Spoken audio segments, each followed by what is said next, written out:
diberikan nikmat oleh Allah untuk masih berada dalam majelis yang mulia ini. Mudah-mudahan majelis ini adalah majelis yang penuh berkah bagi kita sekalian dan membawa kebaikan yang banyak dari ilmu-ilmu yang nanti kita peroleh. Baik, kali ini kita akan lihat kelanjutan dari bab 12, masih tentang anjuran untuk meningkatkan amal kebaikan pada akhir usia. Pada kesempatan kemarin kita telah bahas ayat surat Fatir ayat 37. Awalam nu'ammirkum ma yatazakkaru fihi man tazakkar wa ja'akumun nadhir. Dan apakah kami tidak memanjangkan umurmu dalam masa yang cukup untuk berpikir bagi orang yang mau berpikir? Dan apakah tidak datang kepada kalian pemberi peringatan? Ayat ini kemarin kita bahas, yang dimaksud itu adalah orang yang sudah berusia 40 tahun. Ya, yang berusia 40 tahun. Ada juga pendapat yang lainnya katakan usia balik 18 tahun. Ada juga yang katakan usia 60 tahun, dipanjangkan sampai usia 18. Ada yang katakan 40, ada yang katakan 60 tahun. Kemudian pada hadis yang pertama saking Abu Hurairah radhiyallahu anhu dari Nabi SAW, beliau bersabda, "A'zarallahu ila mri'in akhara ajalahu hatta balagha 60 sanah." Allah telah memberikan kesempatan kepada seorang yang dipanjangkan usianya sampai berumur 60 tahun. Berarti kalau dari hadis ini kita lihat maknanya, yang dimaksudkan Allah memberikan uzur dan menunda pada sebagian orang usianya hingga 60 tahun. Dan di dalam riwayat yang lain disebutkan Nabi SAW itu katakan usia umat Islam itu antara 60 sampai 70 tahun. Kemudian hadis yang terakhir kemarin kita bahas dari Ibnu Umar. Ya, dari Ibnu Abbas. Di mana Ibnu Abbas tatkala itu diundang oleh Umar, dan ketika itu hadir di tengah-tengah para sahabat lainnya. Dan ketika itu yang terjadi adalah diminta untuk bisa menyampaikan ilmu. Namun ketika itu Ibnu Abbas masih usia sangat muda sekali, sehingga dia menghormati yang senior-senior. Ditanya tentang ayat Iza jaa nasrullahi wal fath, ketika pertolongan Allah itu datang dan kemenangan itu datang. Maka ketika itu Ibnu Abbas belum mau memberikan jawaban. Kemudian ketika diberikan kesempatan, ya ketika dia itu diberikan kesempatan, barulah ketika itu dia menjawab. Yang dimaksudkan adalah semakin dekat ajal atau kematian Nabi Sallallahu Alaihi Wasallam. Nah, sekarang kita lihat kaitannya dengan hadis itu juga. Lihat hadis yang ketiga, sama panjangnya namun dari Aisyah. Hadis nomor 114.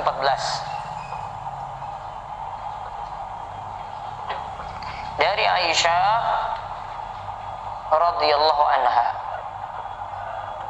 ia mengatakan, "Masalla Rasulullah sallallahu alaihi wasallam salatan ba'da an nazlat alaihi." Tidaklah Rasulullah SAW melakukan suatu salat setelah turunnya ayat Iza jaa nasrullahi wal fath, apabila telah datang pertolongan Allah dan kemenangan, illa yaqulu fiha, ketika turun ayat ini, melainkan ketika itu beliau mengatakan seperti ini. Jadi ketika ayat ini turun, beliau itu membaca, ada bacaan dalam salah satu aktivitas beliau membaca subhanaka rabbana wa bihamdika Allahumma gfirli. Bacaannya saya ulang, subhanaka rabbana wa bihamdika Allahumma gfirli. Ya, jadi subhanaka rabbana wa bihamdika Allahumma ighfirli. Hadis ini muttafaqun alaih, diriwayatkan oleh Imam Bukhari dan Muslim. Wa fi riwayah fi sahihain, dalam riwayat yang lainnya dalam sahihain Bukhari Muslim, dari Aisyah juga, karena Rasulullah sallallahu alaihi wasallam yuksiru ayyakula fi ruku'ihi wa sujudihi.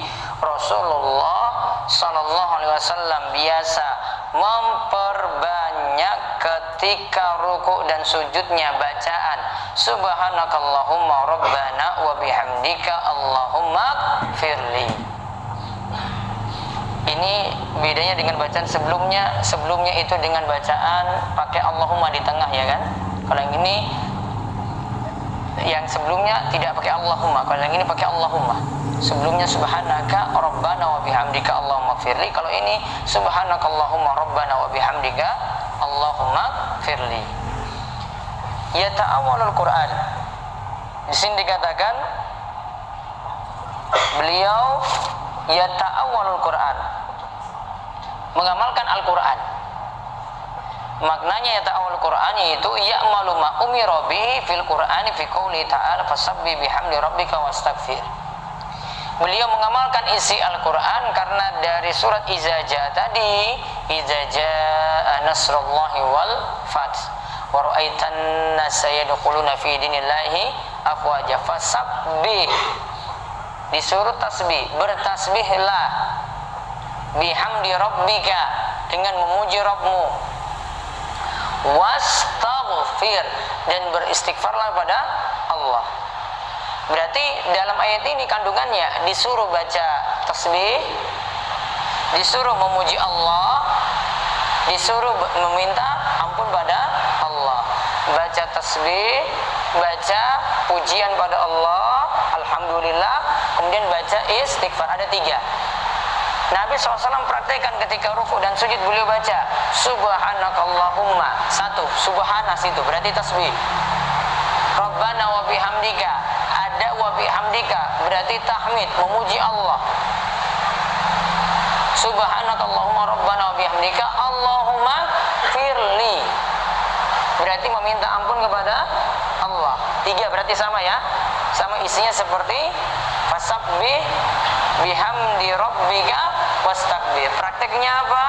Subhanakallahumma rabbana wa bihamdika Allahumma firli. Itu namanya yata'awwalul Quran, mengamalkan isi Al-Quran. Berarti kalau bapak ibu-ibu panjenengan baca ketika ruku atau ketika sujud bacaan ini subhanakallahumma rabbana wa bihamdika Allahumma firli, berarti telah menjalankan isi Al-Quran, yang dimana kita diperintah 3 hal: bertasbihlah, bertahmidlah, dan beristighfarlah. Bertasbihlah, bertahmidlah, dan beristighfarlah. Kesimpulannya ketika ruku sujud baca subhanakallahumma rabbana wa bihamdika Allahumma firli. Dalam riwayat Muslim disebutkan, karena Rasulullah SAW yuksiru ayyakula qabla ayyamut. Rasulullah SAW itu banyak membaca sebelum beliau meninggal dunia. Nabi SAW banyak membaca bacaan ini sebelum beliau meninggal dunia, itu bacaan subhanakallahumma wa bihamdika astaghfiruka wa atubu ilaik. Subhanakallahumma wa bihamdika astaghfiruka wa atubu ilaik. Agak beda ya dengan bacaan ketika rukuk sujud, ya. Kalau subhanakallahumma wa bihamdika astaghfiruka wa atubu ilaik, lafaznya 4. Subhanakallahumma tasbih, wa bihamdika tahmid, astaghfiruka istighfar, wa atubu ilaik taubat. Kalau yang ini 4. Qalat Aisyah bertanya, qultu ya Rasulullah, ma hazil kalimat allati araka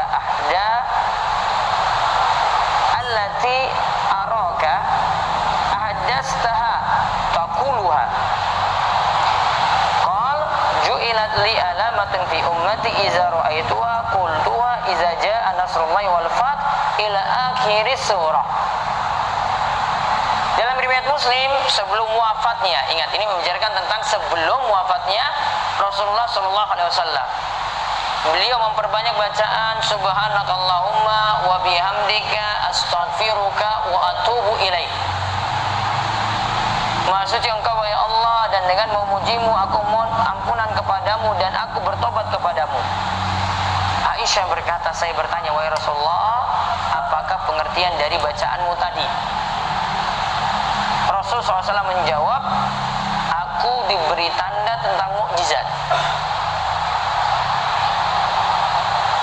Jika aku melihat tanda tersebut, maka aku membaca iza jaa nasrullahi wal fath sampai akhir surat. Kita baca lagi dalam riwayat Muslim.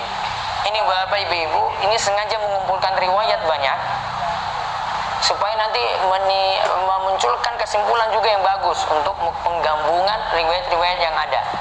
Jadi kadang ini ada riwayat Bukhari Muslim, ada riwayat Muslim itu bersendirian, riwayat Muslim ada macam-macam. Imam Nawawi sebutkan supaya maknanya itu jadi satu. Kita dapat kesimpulan hukum yang bagus dalam hal ini. Nah, dalam riwayat Muslim juga yang lainnya, karena Rasulullah SAW yuksiru min qawli. Rasulullah SAW itu membanyak membaca subhanallah wa bihamdi astaghfirullah wa atubu ilaih. Subhanallahi wa bihamdi astaghfirullah wa atubu ilaih. Hampir mirip dengan tadi, namun sekarang pakai kata ganti gaib. Subhanallahi wa bihamdi, bukan wa bihamdika, namun wa bihamdihi. Astaghfirullah wa atubu ilaih. Maha suci Allah, pujian baginya, aku memohon ampunan pada Allah dan aku bertobat pada Allah.